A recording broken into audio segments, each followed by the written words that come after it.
bom dia, todo mundo. Tranquilo? O áudio tá legal, galera? Só deixar aqui a minha câmera.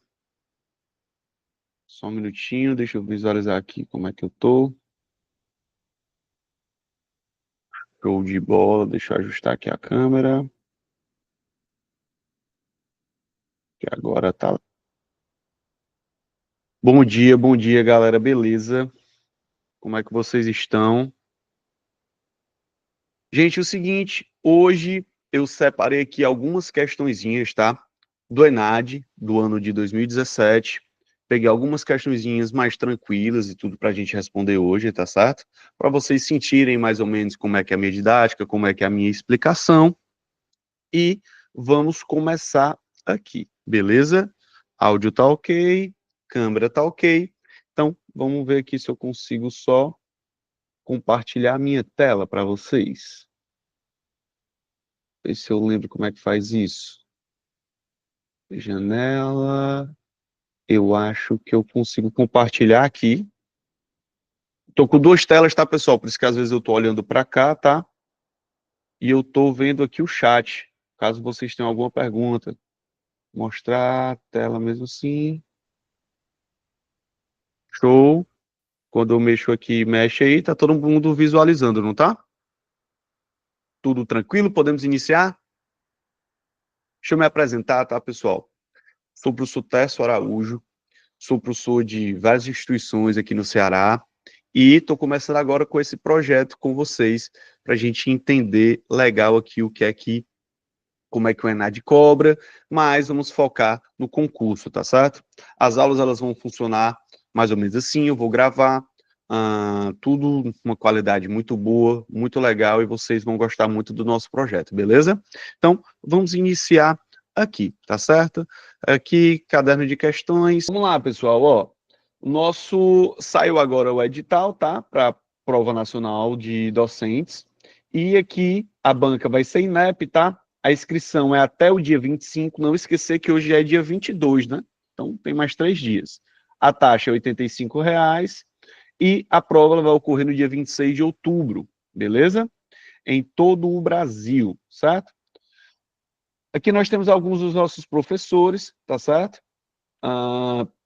E a turma básica de 2025 tá com todas as licenciaturas. Então, essa galera aqui é o pessoal que vai ver a parte de didática, LDB, essa parte mais da educação, tá? Ó, turma geral, comum a todas as áreas, tá? Será composta por conteúdos transversais pedagógicos comum a todas as áreas que serão avaliados, tá? Terá 30 questões de múltipla escolha, tá? Ó, envolvendo situações-problema, uma questão discursiva que avaliará o espectro de clareza, coerência, coesão, estratégia de argumento, vocabulário e gramática adequado à norma padrão da língua portuguesa. Então, olha aí a língua portuguesa sendo cobrada, porque vai ter uma questão discursiva, provavelmente ela deve ser sobre a área, sua área específica, né, sobre a química, e ele vai cobrar que você entenda, consiga escrever de maneira clara a resposta dessa questão, tá? O ENAD também tem esse tipo de questão, não é isso? Aqui é o QR Code, então, se você tiver interesse, que com certeza você vai ter, tá? Compre aqui agora e garanta aí a sua vaga, beleza? Agora, vejamos a parte específica. Componente específico serão 50 questões de múltipla escolha envolvendo situações-problema, estudos de caso de cada área de avaliação do PND, tá? Das licenciaturas. Aqui, como é que vai funcionar o nosso curso, tá? Eu vou incluir aqui videoaulas, parte, você pode enviar dúvidas para mim, tá? Vai ter um grupo específico, caderno de questões, tá certo? Grupo oficial dos alunos no WhatsApp e material atualizado em PDF, beleza? Teremos também simulados, revisão final, tá? Química. Show, então vamos começar aqui, né? Deixa eu apresentar aqui o meu agora. Galera, ó, central de vendas aqui, tá? São esses dois números que vocês podem entrar em contato através do WhatsApp, beleza? Aqui, ó, Vem pro IB Concursos e mude sua história. Isso aí, meu irmão. Vamos embora. Aqui, ó. Nosso amigo Leonardo apresentando tudo, botando para gerar aqui, meu irmão. Como é bom, viu? E é isso. Então, vamos começar aqui a nossa parte da química, né? Que o nosso material, creio eu que já deve ter sido enviado para vocês, esse material, tá, pessoal? Esse caderninho de questões. Eu separei somente 6 questões para a gente resolver hoje, porque vocês sabem, tá? Vocês estão ou são formados ou estão se graduando em química, e vocês sabem que a prova do ENAD ela tem um nível bem legal, ela não é uma prova simples, e ela cobra que você saiba vários aspectos, tá certo? Que você deveria ter aprendido durante o curso de Química, tá bom? Então, vamos para cá, ó. Continuando aqui. Devido à sua muito baixa reatividade, acreditava-se que os gases nobres eram quimicamente inertes, concepção que deu a esses elementos, que perdurou até o ano de 1962. Quando o químico inglês N. Bartlett sintetizou o primeiro composto de gás nobre, atualmente, sabe-se que o xenônio apresenta energia de ionização suficientemente baixa para formar moléculas com átomos muito eletronegativos. Aí está um detalhe legal, tá, pessoal? Por quê? A alta reatividade, a alta eletronegatividade do flúor foi responsável por ele conseguir reagir com o xenônio, tá certo? Especialmente com o flúor. Alguns desses fluoretos são usados como poderosos agentes oxidantes. Vamos lembrar, tá, pessoal? Agente oxidante é quem sofre oxidação ou quem sofre redução? Coloquem no chat para ver se vocês estão afiados. Agente oxidante é quem sofre oxidação ou quem sofre redução?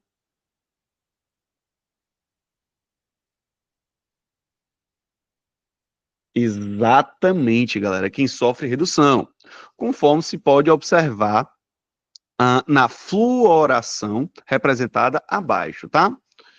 Nosso livrozinho aqui, Piteratics, né, ó, que tem essa reação, clássico aí da química, inclusive tem um ali em cima, ó, vocês conseguem ver que tem um Piteratics, inclusive de química inorgânica, tá aqui também, ó. Galera, antes da gente fazer qualquer coisa, vamos dar uma olhadinha nessa reação aqui e vamos entender quem oxida e quem reduz, tá certo? Então, vamos para cá. Ó, se você observar, a platina aqui, ó, ela tá sólida. Ou seja, todo metal em fase sólida tem NOx igual a zero porque é uma substância simples, na verdade?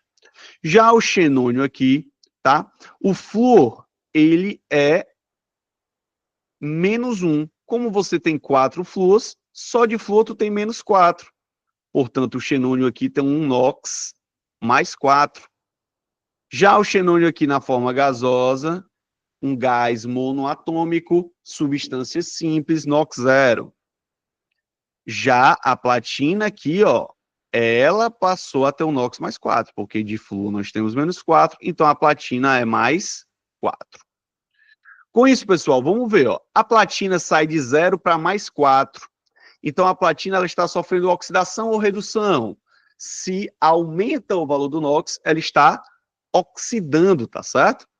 Se a platina aqui ela está oxidando, ela vai ser o quê? Agente redutor.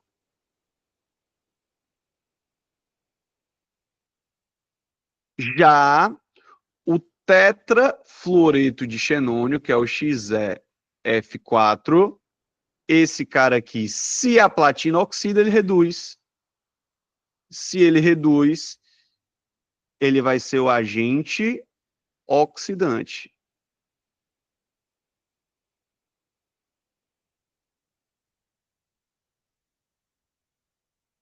Então, veja que a questão, ela fala, os fluoretos são usados como poderosos agentes oxidantes. Então, ele está falando justamente de quem? Do tetrafluoreto de xenônio. Com relação às informações apresentadas no texto, avalie as afirmações a seguir. Então, vamos lá, vamos dar uma olhadinha em cada uma dessas afirmações aqui. Ó, a geometria molecular do composto o composto de gás nobre usado na fluoretação da platina é quadrática planar. Galera, vamos primeiro montar a estrutura de Lewis desse composto aqui. Então, vamos lá. Como se determina a estrutura de Lewis de um composto? Primeira parte, você precisa somar os elétrons de valência. Ó, o xenônio, ele é um elemento da família 18 dos gases nobres, 8A, tá bom? Então, ele tem 8 elétrons de valência. Cada flúor, como o flúor é um elemento da família 17, ele é um halogênio, ele vai ter 7 elétrons de valência. Como você tem 4 flúors, você vai pegar e vai somar o quê? Ó? 7 elétrons vezes 4. Se a matemática não falha, você tem 28 aqui, com mais 8 dá um total de 36 elétrons, né? Galera, uma diquinha para você determinar qual é o átomo central da tua molécula é justamente você perceber aqui que o xenônio está em menor quantidade. E normalmente ele fica no centro, tá certo? Você poderia também, ao final, tá? E o flúor também, como ele é do segundo período, ele não vai conseguir fazer mais de uma ligação aí, não é muito comum. Então, aí o xenônio fica no centro. Então, o primeiro passo é colocar o xenônio no centro. Faço uma ligaçãozinha simples com cada flúor e vamos descontando os elétrons, ó. Fiz uma ligaçãozinha simples e fiz uma ligaçãozinha simples. Nós sabemos que em uma ligação simples sempre são utilizados 2 elétrons, não é verdade? Então, aqui eu utilizei 8 elétrons. Então, 36 menos 8 elétrons que eu utilizei aqui, sobraram 28 elétrons. Próximo passo, galera, é a gente fazer o quê? É a gente determinar, fechar a valência dos átomos externos, tá certo? Então, vamos lá. Lembrando que cada ligaçãozinha dessa, ó, nós já temos 2 elétrons, ó, um aqui, um aqui. Para fechar a valência, ó, 1, 2, 3, 4, 5, 6, 7, 8. O outro flúor, 1, 2, 3, 4, 5, 6, 7, 8. Esse outro flúor aqui, ó, 1, 2, 3, 4, 5, 6, 7, 8. Esse outro flúor aqui, ó, 1, 2, 3, 4, 5, 6, 7, 8. Em cada átomo de flúor foram utilizados 6 elétrons. 4 vezes 6 dá quanto? 24, né? Então, o total aqui, galera, ó, foram utilizados os 28, 24 elétrons. Ou seja, ainda tem 4 elétrons para a gente distribuir. Mas, Tessa, eu não posso utilizar esses elétrons aí, eu não posso utilizar. Onde é que eu vou colocar esses próximos elétrons? Bem simples, tu coloca no átomo de xenônio. Então, aqui, ó, vou colocar bem aqui um parzinho de elétrons e outro parzinho de elétrons aqui, ó. Então, ficam 2 pares de elétrons livres. Bem aqui e bem aqui. Galera, vamos lá. Quando estamos trabalhando com a parte de geometria, existe o arranjo e existe a geometria. O arranjo seria, entre aspas, a geometria contando os pares de elétrons livres. Olhando para cá, qual a geometria, o arranjo que o xenônio teria aí? Alguém pode colocar para mim no chat? Vamos fazer uma aula bem interativa. Qual seria o arranjo aqui do xenônio? Octaédrica, perfeito, Vitor Emanuel. Só que aí, nesse caso, ele não está fazendo todas as ligações, na verdade, existe também o hexafluoreto de xenônio. Qual vai ser a geometria? Realmente, a geometria molecular é a quadrado planar. Aqui, ó, na verdade, se você quisesse representar isso aqui de uma maneira bem legal, ficaria assim, ó. Você colocaria essa ligação para trás do plano e essa ligaçãozinha aqui, ó, para frente do plano. para frente do plano. Realmente aqui, galera, forma um quadrado. E um quadrado que está em somente um plano. Por isso que é quadrado planar. Então, esse item 1 está verdadeiro. Beleza? Item 2.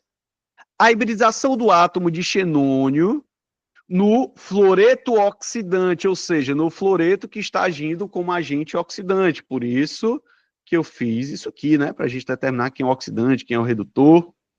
Não é isso?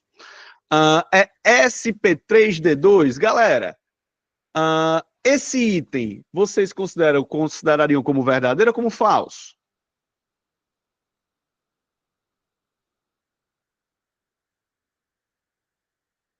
Quem é que coloca aí no chat para mim?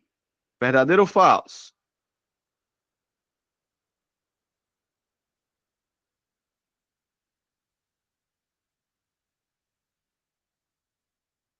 Vamos lá. Item 1, ele está verdadeiro, beleza? Vamos para o item 2. Galera, eu vou te dar um bisuzinho aqui de como determinar hibridização de uma maneira bem simples, tá? Para determinar a hibridização, você só precisa aqui, tá? Contar as ligações sigmas e os pares de elétrons livres, seguindo a seguinte ordem: primeiro, segundo, terceiro, quarto, quinto, sexto, tá? Vamos para cá. Sempre o primeiro você vai atribuir a letra S, tá, pessoal? Então aqui você vai atribuir a letra S. 2, 3 e 4, você atribui a letra P, tá? 5D, 6D e continuaria com o D aqui, tá? Então, no caso aqui, vamos lá. Se todas as ligações são simples, essas ligações são todas sigmas. E ainda tem dois pares de elétrons. Então, vamos para cá, ó. Vamos contar. S, P1, P2, P3, D1, D2. Então, a hibridização é S, P3, D2. Lembrando, galera, que a hibridização ela é uma fusão de orbitais, envolve energia, tá certo? Vou fazer uma pergunta para vocês. Por que, a partir do terceiro período da tabela periódica, observa-se que os átomos podem expandir o octeto? E uma pergunta que eu te faço, por quê? Por que que a partir do terceiro período é possível se expandir o octeto? Se alguém quiser ligar o microfone e explicar.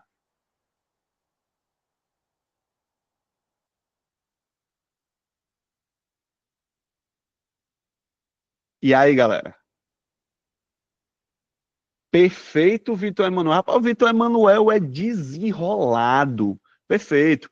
A partir do terceiro período, galera, surgem orbitais D, que podem receber elétrons promovidos dos orbitais S e P. Por isso que eles expandem o octeto, tá certo?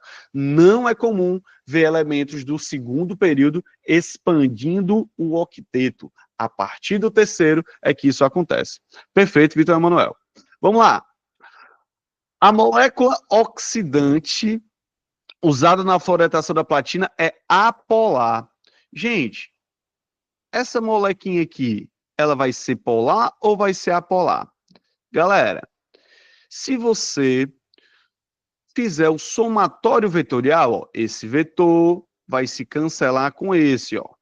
Lembrando que os vetores são sempre formados no sentido do átomo mais eletronegativo. Aqui, ó, esse vetor, ele vai ser cancelado com esse. Então, realmente é uma molécula apolar. Portanto, o item 3 ele também está verdadeiro. Então, o 2 está verdadeiro e o 3 está também verdadeiro. Portanto, nós marcaremos o item E aqui. Beleza? Galerinha, alguma dúvida? Deu para compreender que é a explicação da questão? Perfeito, perfeito. Francinildo Brito, perfeito. Tudo tranquilo? Show. Vamos embora. Vamos lá.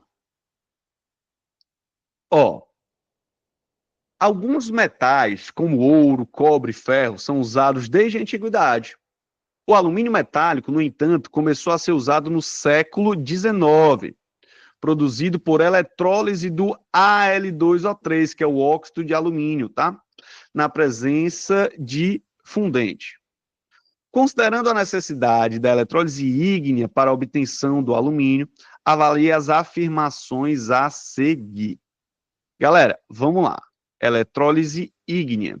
Galera, a eletrólise ela pode se dar de duas maneiras, de forma ígnea e de forma aquosa, tá certo? Entretanto, a eletrólise ígnea é aquela que ocorre sem água e a aquosa na presença de água. Então, a aquosa é um pouco mais complicada, porque nesse caso você tem que entender qual é a substância que vai estar sendo atraída lá, vai estar sendo descarregada e depende de uma certa prioridade, tá certo? Mas vamos para cá. Ó, a energia necessária para ionizar o composto de Al2O3 é alta. Galera, ionizar para arrancar elétrons disso aqui, para separar esses caras, realmente é difícil. Porque, vamos lá, muitas coisas na química, galera, vocês acham nos livros o seguinte termo, o termo forças coulombianas. Vocês já ouviram falar disso? Sim ou não? Forças coulombianas. Você pegar o Atkiss, ele fala muito disso, que tem a ver com aquela equaçãozinha de Coulomb, né? A força é igual a constante vezes a carga 1 vezes a carga 2 dividido pela distância ao quadrado.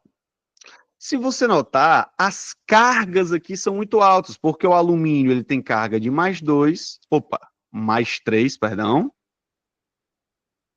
e o oxigênio menos 2.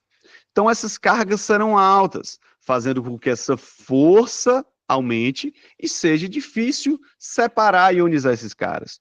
Então esse item, galera, está verdadeiro. Beleza? Item 1 está verdadeiro. O caráter covalente é predominante nas ligações entre Al e O. Beleza? Então, forças coulombianas, pessoal, tem a ver com a equação de Coulomb, tá? Isso é muito importante, isso explica muita coisa dentro da química, tá? Muita coisa mesmo. Vamos para cá. Galera, quando nós trabalhamos com ligações químicas, na escola, a gente trabalha com um negócio chamado de metal com a metal, mas vocês são químicos, vocês sabem que o caráter de uma ligação, ele não depende, tá? Disso, se é um metal, se é uma metal.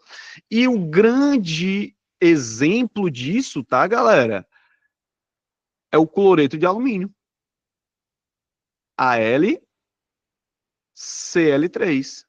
Esse cara, a gente usa as cargas para determinar a fórmula dele e tal, mas nós sabemos que esse cara, ele tem um caráter covalente nessa ligação.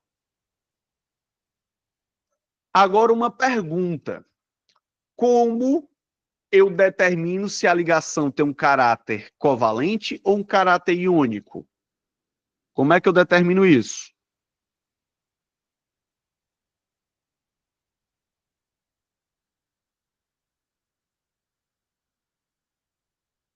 Vamos colocar assim, iônico, covalente. Quem é que sabe? Como é que eu determino se uma coisa tem um caráter iônico ou um caráter covalente?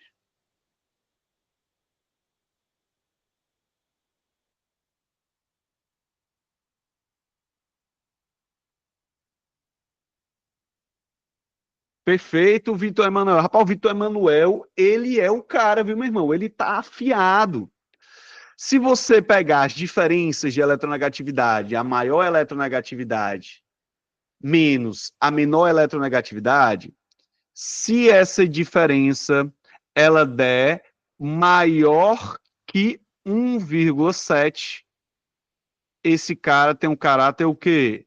Iônico. Agora, se essa diferença der menor igual a 1,7, opa, aqui não é igual, tá? Aqui é o igual. Maior ou igual a 1,7, aqui é menor do que 1,7. Então, nesse caso, ela vai ter um caráter covalente.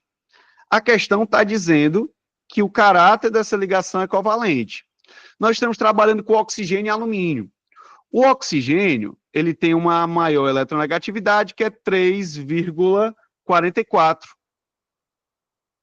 menos a eletronegatividade do alumínio, que, salvo engano, é 1,61. Deixa eu só confirmar, tá, pessoal? Eletronegatividade do alumínio. Não lembro de cabeça, é 1,61 mesmo. Então, ó, se você pegar essa diferença aqui, vai dar quanto? 3,44 menos 1,61 vai dar 1,83. 1,83. Maior do que 1,7. Então, ele não tem um caráter covalente, pessoal. Esse composto tem um caráter iônico entre as suas ligações. Então, perfeito. Falso, né, esse item? As cargas dos íons são elevadas, o que aumenta a atração entre os átomos. Acabamos de falar isso, pessoal. Forças colombianas. Exatamente, como as cargas são altas, esses caras estão mais atraídos uns pelos outros, tá? Ó. Então, esse item 3 também está verdadeiro. A explicação do item 1 foi confirmada no item 3, né, pessoal? Podia explicar o item 1 através do item 3. Então, aqui, realmente, 1 e 3 estão verdadeiros. Resposta, letra C de casa. Tranquilo, pessoal? Tudo de boa? Tudo nos trinks? Tudo maravilhoso? Show de bola? Vamos embora, vamos embora. Tá todo mundo entendendo, rapaz? Estão gostando aqui da explicação? Tá tudo de boa? Nível tá legal? Vitor Emanuel aí botando pra gerar, viu, meu irmão? O cara explica mesmo, o cara sabe. É o homem. Vamos embora. Ó, uma professora propôs como desafio a identificação de 5 soluções aquosas desconhecidas, de concentração igual a 2 gramas por litro. A professora informou 5 possíveis solutos, CaCl2, aqui o acetato de potássio, aqui o ácido tartárico, né?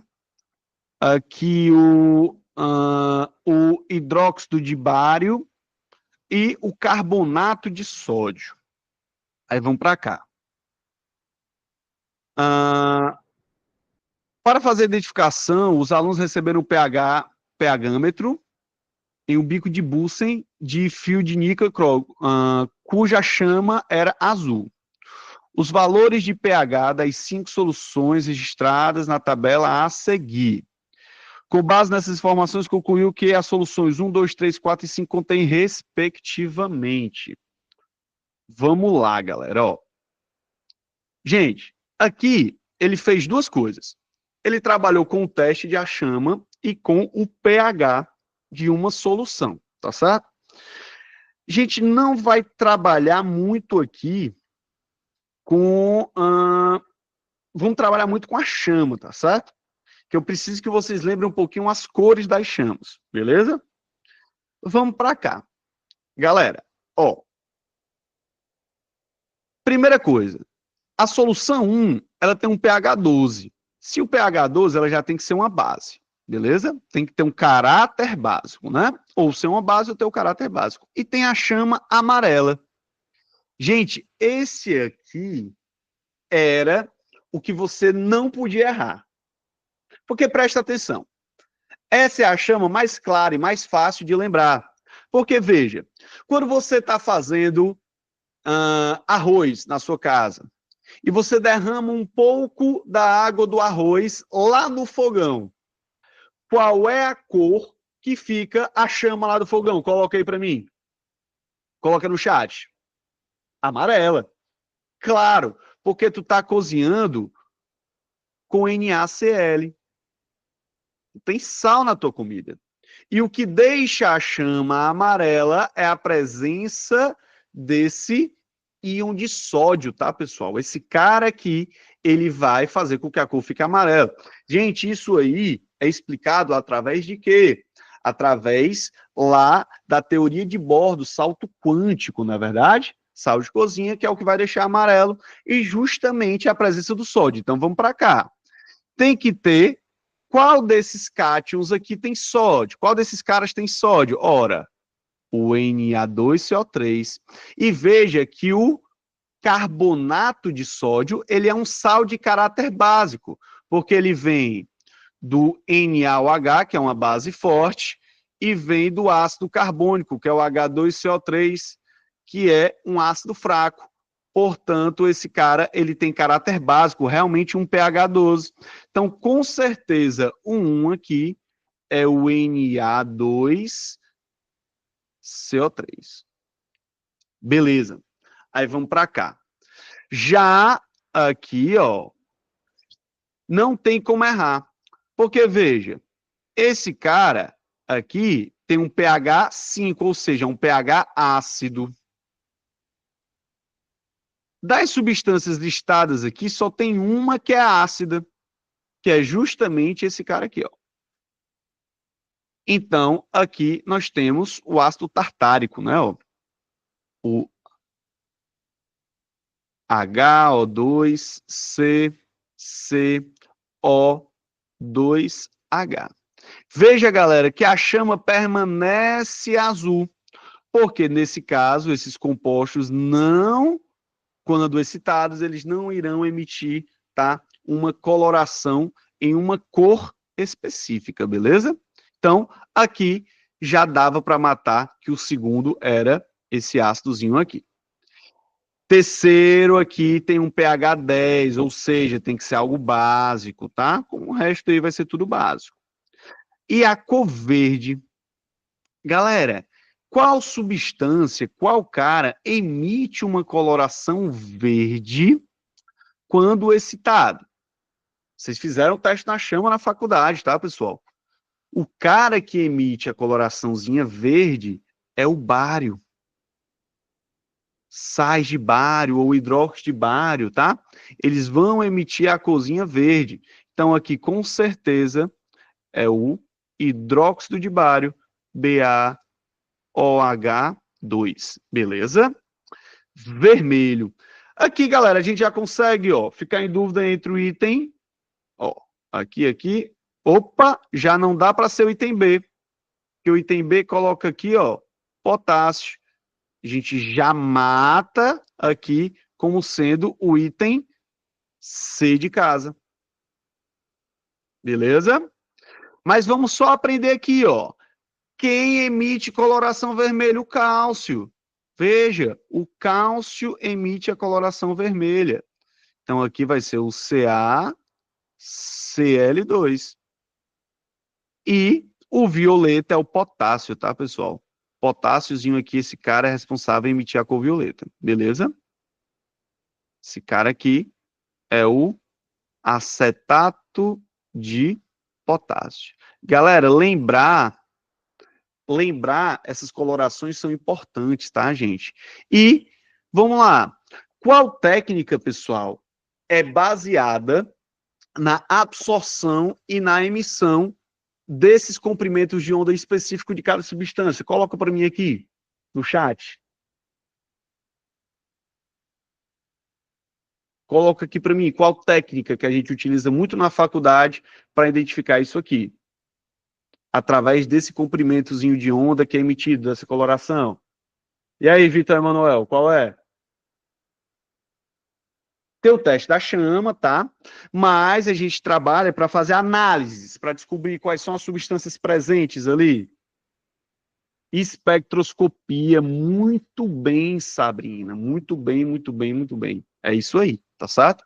Isso aqui é a base da espectroscopia, beleza, galera? Vamos embora. Vamos para cá. Quarta questão. Quarta questãozinha, uma questãozinha mais teórica, tá, pessoal? Vamos para cá. A urina tem dois compostos, amônia e ureia, que podem ser usados como fonte de hidrogênio ao se colocar um eletrodo líquido e aplica-se uma corrente elétrica de baixa intensidade. O gás hidrogênio produzido pode ser usado para alimentar uma célula a combustível. Uma tecnologia proposta utiliza o sistema que opera muito parecido com a eletrólise da água, como vantagem de energia necessária para romper as ligações entre N e H ser menor do que aquela necessária para quebrar as ligações, tá? Para romper a ligação entre O e H. Galera, uma pergunta. Por que a energia para romper essa ligação, ela é menor, tá? Que a para quebrar essa ligação? Porque é mais fácil romper essa do que romper essa?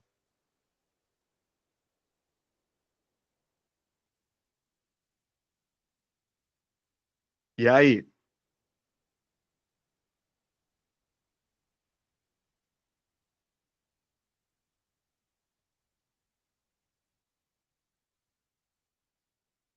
Porque, veja, exatamente, Sabrina, a diferença de eletronegatividade entre O e H é maior do que a diferença de eletronegatividade aqui. O oxigênio vai atrair esses elétrons mais intensamente, por isso que é mais difícil quebrar essa ligação. A respeito de processos eletroquímicos descritos no texto, avalie as afirmativas a seguir. Vamos lá. A eletrólise é um processo termodinamicamente desfavorável? Galera, vamos lembrar do conceito simples, tá certo? Existem dois processos muito comuns na eletroquímica. O processo que ocorre na pilha e o processo que ocorre na eletrólise.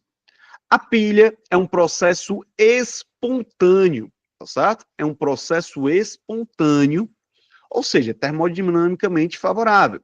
E nesse processo se transforma energia química em energia elétrica, através de reações de óxido-redução. Beleza? Já a eletrólise é o contrário do processo que ocorre numa pilha. Na eletrólise, galera, através de uma corrente elétrica, você gera reações de óxido-redução. E esse processo é não espontâneo, tá certo? Francinildo, não tem a ver com a ligação de hidrogênio, tá? Não tem a ver com a ligação de hidrogênio. Tem a ver realmente com a diferença, porque ele está falando na questão a romper a ligação entre OH. Ligação de hidrogênio é uma ligação intermolecular, beleza? E nesse caso ele está falando das ligações entre os átomos. Aí vamos lá. A eletrólise, pessoal, ela vai ser termodinamicamente desfavorável pelo simples fato dela não ser espontânea. Eu precisar fornecer energia para que esse processo ocorra, tá, pessoal? Portanto, galera, esse item 1 aqui, ele está verdadeiro. Item 1, ele está bem verdadeiro, beleza? Aí vamos lá. Na eletrólise que envolve a conversão de energia química em energia elétrica, falso. A eletrólise envolve a transformação de energia elétrica em energia química. Tá errado isso aqui, ó. Completamente equivocado. Isso aqui que ele descreveu, na verdade, não foi uma eletrólise. Foi um processo que ocorre em uma pilha, tá, pessoal? Então, esse item está falso.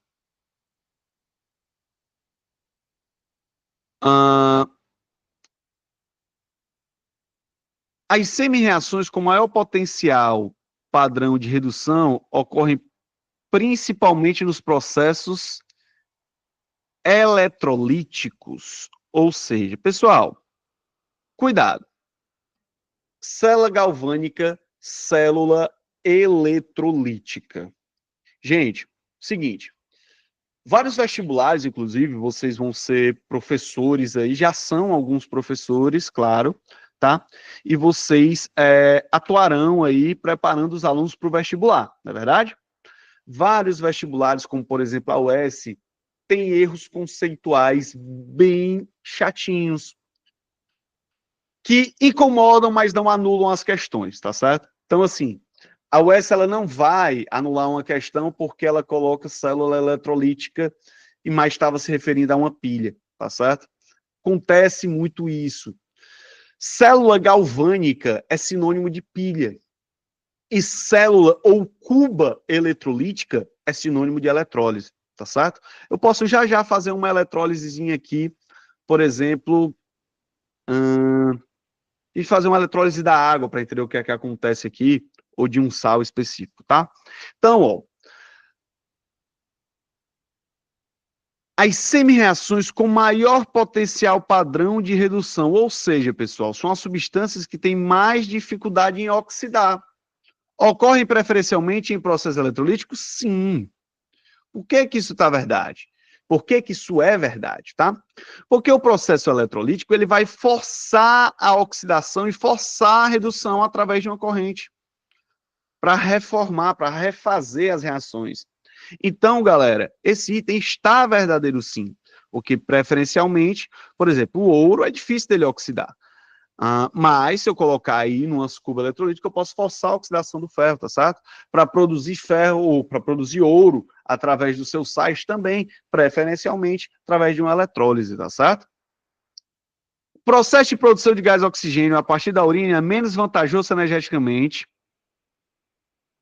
em comparação com o utilizado com água. Gente, o próprio texto deixa esse item falso. Como ele vai ser menos vantajoso se na urina é mais fácil de produzir hidrogênio, porque essa ligação é mais fácil de ser rompida.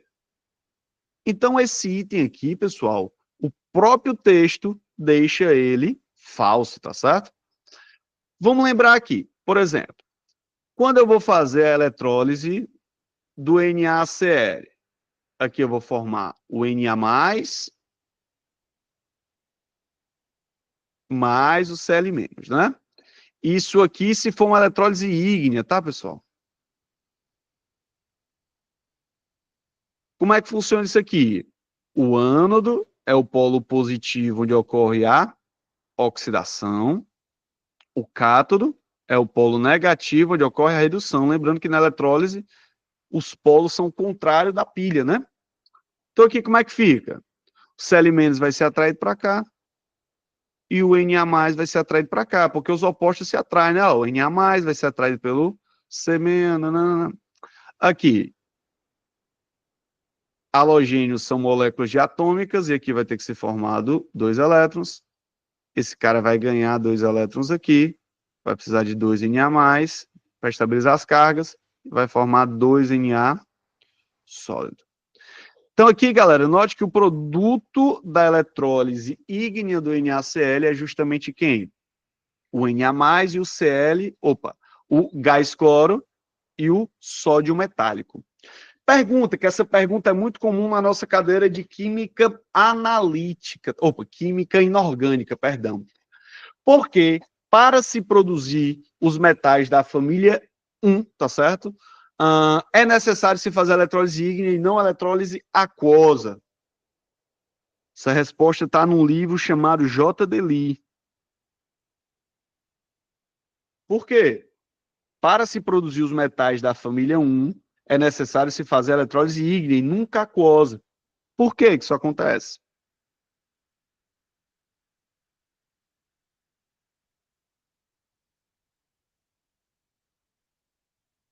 Hein? Vamos, pessoal, cuida. Vitor, vou expandir os teus horizontes. Não tem a ver com a prioridade. Isso tem a ver com uma propriedade chamada energia de ionização. A gente pode explicar por todas as propriedades periódicas, na verdade. Os metais da família 1, eles são muito reativos porque ele tem um baixo potencial de ionização. Isso faz com que eles percam elétrons muito fácil. E devido a isso, eles reagem com a água produzindo hidróxidos.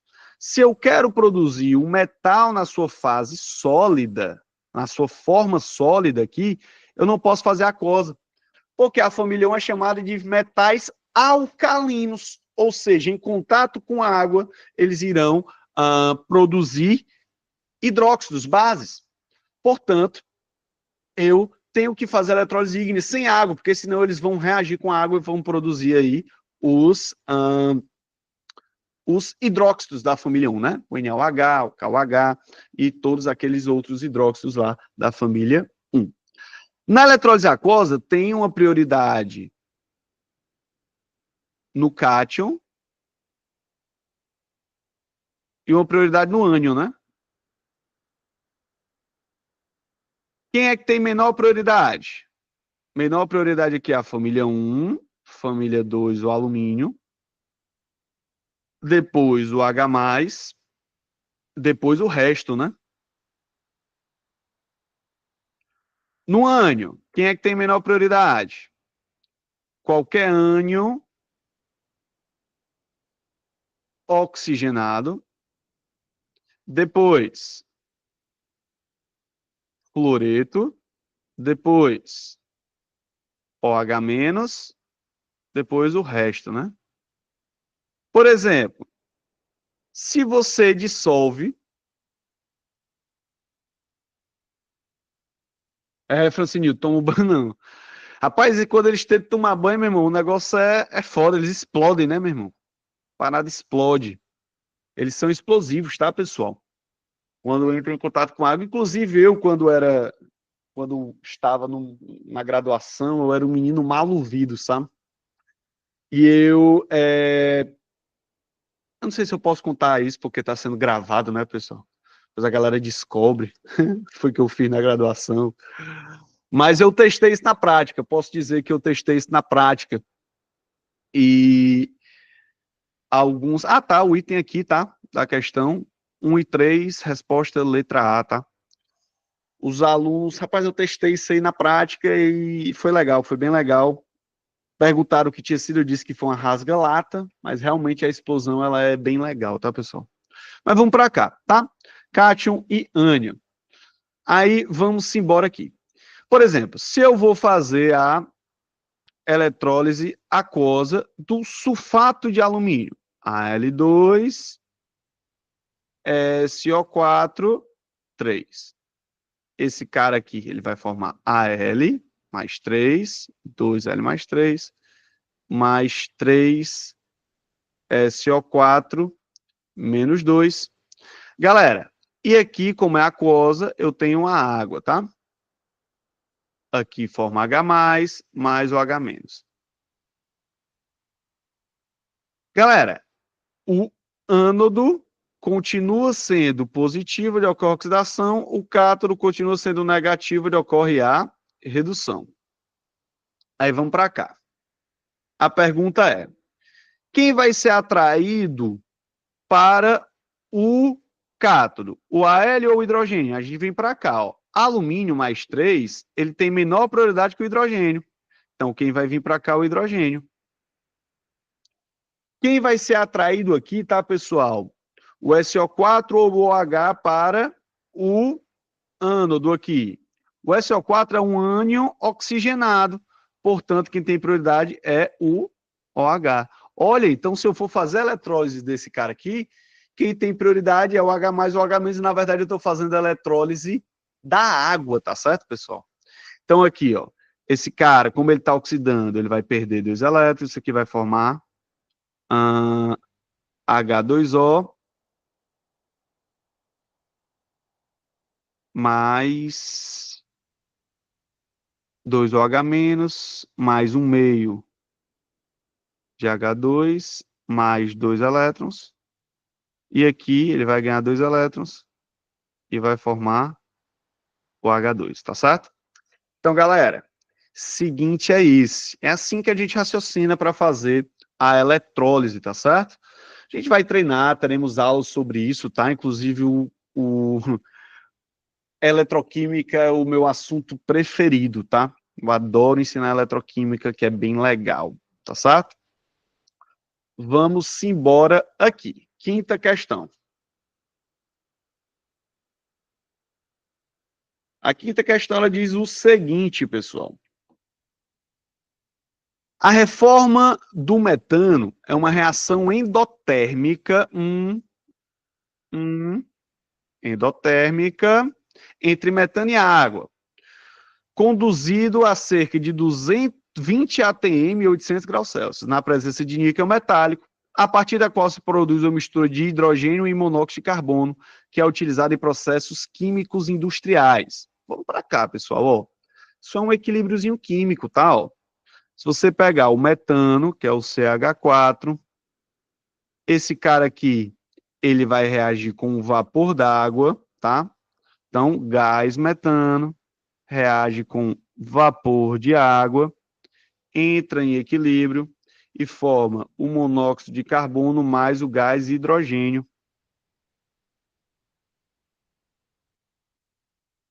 Balanceando isso aqui, eu preciso colocar um 2 aqui na frente, não é isso? Tem um O, pronto. Tá balanceado aqui, tá certo?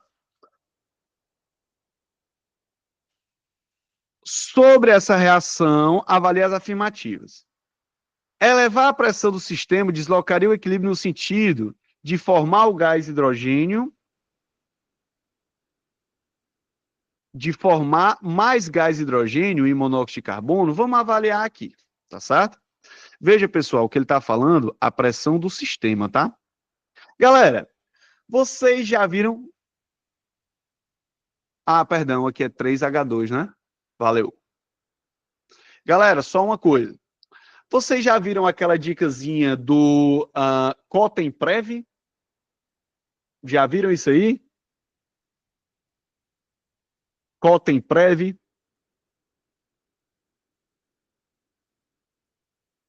Bisuzinho, né, pessoal? Bisus são o que deixam a nossa química legal, tá? Co, tem,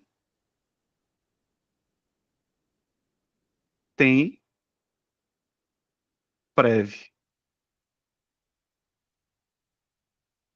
Gente, o que é o Cotemprev? Quando você aumentar a concentração de algo, você desloca o equilíbrio para o lado oposto. Quando você aumentar a temperatura, você desloca para o lado endotérmico. Quando você aumentar a pressão, aí você vai deslocar para o lado de menor volume. Cotemprev. Lembrando que se ele disse que essa reação é endotérmica, significa que a formação desse cara aqui, né, do CO e do H2 é endotérmica e o processo inverso é exotérmico. Então, ó, não esqueça disso, ó. Cotemprev, quando eu aumento a concentração, desloco para o lado oposto. Quando eu aumento a temperatura, desloco para o lado endotérmico. E quando eu aumento a pressão, desloco para o lado de menor volume, tá? Então, aqui, ó, elevar a pressão deslocaria o equilíbrio no sentido de formar mais gás hidrogênio. Pessoal, veja, se eu aumento a pressão, eu desloco para o lado de menor volume. Como todo mundo é gasoso, desse lado, ó, tu tem 2 volumes de gás. E desse lado aqui você tem 4 volumes de gás. Então, deslocaria para cá, ó. Eu não formaria mais hidrogênio. Eu formaria mais água e vapor d'água e metano. Então, esse item ele está falso. Vamos para cá. A utilização de temperaturas elevadas é favorável do ponto de vista cinético e termodinâmico, sim. Por quê? Porque como é um processo endotérmico, tá? Quanto maior a temperatura, eu vou deslocar o equilíbrio nesse sentido aqui, formando mais os meus produtos. Galera, essa é uma das formas de produzir hidrogênio, só que ela não é classificada como verde, tá? Porque ela produz o monóxido de carbono, que é uma fonte, é um gás poluidor, beleza? Hidrogênio verde é toda vida que você utiliza para fazer a eletrólise da água, você utiliza alguma energia verde. Você vai utilizar, sei lá, energia eólica, solar, algum desses tipos de energia, tá? Inclusive, é muito importante você saber o que é hidrogênio verde. Tá muito... Aqui no nosso estado tá um hype muito grande, porque o estado tá investindo muito nisso, tá certo? Aí vamos para cá. Aumentar a fração molar do vapor de água que entra no reator eleva a quantidade de gás hidrogênio? Sim, pessoal. Por quê? Aumentar a fração molar é injetar mais água. Se eu aumento a quantidade de água, eu desloco para o lado oposto. Então, esse item 3, ele está ele está verdadeiro. Empregar níquel metálico sobre forma de partículas finamente divididas aumenta o rendimento da reação. Galera, cuidado com isso aqui. Cuidado com isso aqui. Isso aqui é um erro muito comum da galera cometer. Não é porque algo está sendo produzido mais rápido que eu estou aumentando o rendimento da reação. Isso é muito comum, galera, quando a gente fala, por exemplo, de catalisador. Catalisador é uma substância que ele aumenta a velocidade da reação, ele deixa a reação mais rápida. Entretanto, pessoal, o catalisador, ele não aumenta o rendimento da reação. Do mesmo jeito que se eu aumento a cinética da reação, não significa que eu vou ter mais produtos, porque a gente sabe que a quantidade de produtos depende da quantidade de reagentes que eu coloco. Não aumenta o rendimento. Eu posso aumentar a cinética, mas não aumenta o rendimento da reação. Por isso que esse item está falso. Beleza? Com isso, 2 e 3, resposta letra B. Tá certo? Letra B.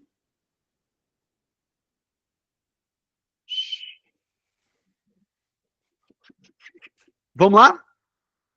Ó, uma equação representativa no processo de formação de O3 é 3O2 formando 2O3.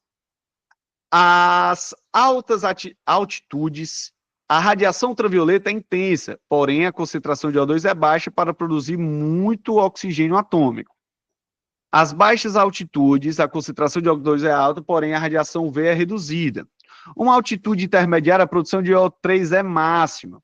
Na presença de compostos clorados na atmosfera de origem cloro atômico, tá? Que na verdade ele é o radical cloro, tá, pessoal? Que catalisa a decomposição do ozônio por meio das seguintes equações. Sobre os processos de formação e decomposição do gás ozônio, avalie as afirmativas a seguir. Galera, só uma coisa.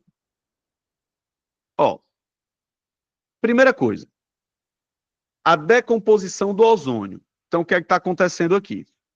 Esse cara passa por duas etapas. A primeira etapa, pessoal, a decomposição através do cloro, tá? O radical de cloro, oriundo dos CFCs, reage com o ozônio e vai produzir o CLO radical mais o O2. Só que esse CLO radical, ele reage com outro O3, formando o cloro radical mais 2O2. Com isso, galera, ó, eu posso simplificar esse cloro com esse cloro, eu posso simplificar esse CLO com esse... Vou deixar de laranja não, que laranja ficou ruim de ver, né? Peraí, um segundinho. Que nesse momento o...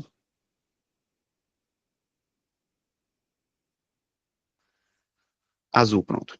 Esse cara vai embora com esse cara. Então, realmente, nós chegamos aqui na seguinte reação. 2O3 formando 3O2. Agora eu tenho uma pergunta para você aí de casa. Qual a função do radical de cloro e qual a função do CLO radical? Claudiana, você tá aí, não falou nada ainda. Cadê a galera aqui? Deixa eu ver. Os participantes. Temos 24 participantes, meu irmão. Claudiana, Edilton, Eliane. Vitor Emanuel, você tem que deixar a galera participar, rapaz. Só você tá participando. Suzane, Sabrina. A Sabrina participou também da aula. Perfeito. Ó, galera, essa reação, ela é catalisada, tá? Pelo cloro. E o CLO radical aqui, ele vai ser o nosso intermediário. Ixi, escrevi ele duas vezes aqui. Intermediário. Como é que eu identifico isso? se eu tiver o mecanismo. Lembrando, tá, pessoal? Esse cara aqui, ele vem justamente dos CFCs. E aqui está um grande problema. Porque como esse cara aqui, ele veio dos CFCs e ele é um catalisador, nós sabemos que catalisador não é consumido. Por isso que o buraco da camada de ozônio, ele diminui, mas não acaba. Porque esse radical de cloro aí, que foi lançado lá na década de 60, ele ainda está quebrando lá moléculas de ozônio, catalisando a quebra das moléculas de ozônio lá na estratosfera. Por isso, pessoal, que é um problema seríssimo. Como a gente deixou de emitir, diminuiu porque chega a um certo momento, nós sabemos desses mecanismos aí, que eles vão se encontrar e vão se estabilizar, aí, mas isso demora, ele vai quebrar várias moléculas de ozônio até ele se estabilizar. Então, quando uma coisa, pessoal, é reagente primeiro e produto depois, ela é um catalisador. Agora, se ela for produto primeiro e reagente depois, ela vai ser intermediária, tá certo? Então vamos lá. Ó, o cloro atômico altera a variação da entalpia do sistema. Pessoal, esse item está falso. Catalisador não altera rendimento. Catalisador não altera variação da entalpia. O catalisador altera a energia de ativação somente, tá certo? Ele, cuidado. Dizer que o catalisador reduz a energia de ativação também não é certo. A gente tem que usar as palavras corretas para expressar isso. O catalisador modifica o mecanismo, cria um novo mecanismo com menor energia de ativação, por isso que ele deixa a reação mais rápida, tá certo? Então esse item está falso. A variação da entalpia da formação do ozônio é diferente de zero. É diferente de zero porque o ozônio não é o estado alotrópico mais simples do oxigênio. Se fosse do O2, a gente consideraria o ΔH, tá? Entalpia padrão zero. Mas como é o ozônio que é o O3, esse ΔH aqui ele é diferente de zero, porque não é o estado alotrópico mais simples do oxigênio, tá? Então esse item está verdadeiro, realmente é diferente de zero. A decomposição do ozônio é acompanhada do decréscimo da entropia. Vamos olhar. 2O3 formando 3O2. Gente, tu tá saindo de 2 mols gasosos para 3, ou seja, eu estou aumentando a quantidade de gás, tá? Proporcional aqui, e consequentemente eu estou aumentando a variação da entropia, e não diminuindo, que ele está dizendo aqui que é um decréscimo. Então esse item aqui está falso. Portanto, o item correto é o item B de bola, tá, pessoal? B de bola. Com isso, nós terminamos aqui nossa aula. Rapaz, Leonardo, eu nunca tinha sido tão preciso numa aula, meu irmão. Acabamos exatamente aqui às 9h59. Galera, gostaram da aula? Deu para entender de boa? Gostaram da explicação? Tudo tranquilo? Valeu, Vitor. Você aí também se garante, viu? Sabrina também aí. Francinildo também participando, botando para gerar. Galera, eu gosto muito de fazer essas aulas perguntando. Então, de vez em quando a gente marca uma livezinha, alguma coisa, para a gente ir trocando essa ideia, tá? Espero que vocês tenham entendido. E vamos embora. Até a próxima, viu? Vai ter. E as aulas gravadas são muito boas, galera. Galera, se vocês quiserem dar uma olhadinha no meu trabalho, tá? Tem o meu canal no YouTube. Eu vou colocar aqui no chat um link para vocês. Ah, não, acessem meu Instagram, que lá vocês veem tudo, ó. @prof.terçoaraújo. Vão lá e no Linktree tem acesso ao meu canal, tá? No YouTube. Arrocha lá e vamos embora. Espero encontrar vocês aí, viu, galera? Valeu, valeu. Forte abraço. Leonardo, vai falar alguma coisa, meu amigo?